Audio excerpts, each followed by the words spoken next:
मनुष्य हमेशा ये प्रश्न पूछता आया है, क्या मेरा जीवन पहले से लिखा हुआ है? क्या मैं जो कुछ भी कर रहा हूँ वह भाग्य की रचना है या मेरे कर्मों का परिणाम? अध्यात्म के दृष्टिकोण से देखा जाए तो भाग्य और कर्म एक दूसरे से जुड़े हुए हैं, जैसे बीज और वृक्ष। भाग्य वह फल है जो हमने अपने पूर्व जन्मों के कर्मों से अर्जित किया है।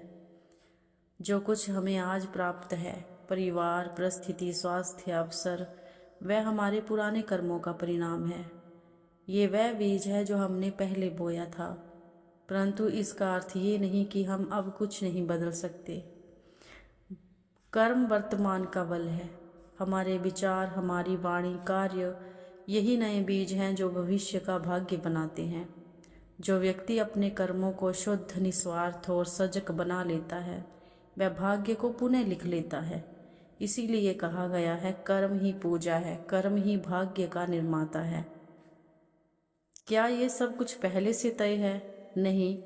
हमारा अतीत भाग्य बना, हमारा वर्तमान कर्म बना सकता है। जैसे एक माली पुराने पेड़ों को काटकर नए पौधे लगा सकता है, वैसे ही मनुष्य अपने जीवन की दिशा बदल सकता है। ईश्वर ने हमें स्वतंत्र इच्छा दी है। ये हमारी आत्मा की सबसे बड़ी शक्ति है। कर्म और भाग्य दो अलग चीज़ें नहीं हैं।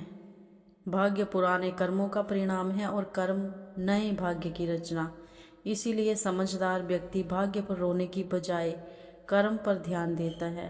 जब हमारे कर्म सात्विक, निस्वार्थ और ईश्वर भाव से प्रेरित होते हैं तो हमारा भाग्य भी प्रकाशमय हो जाता है। इसीलिए कर्म करो, फल की चिंता मत करो। यही भाग्य को बदलने की सबसे बड़ी साधना है।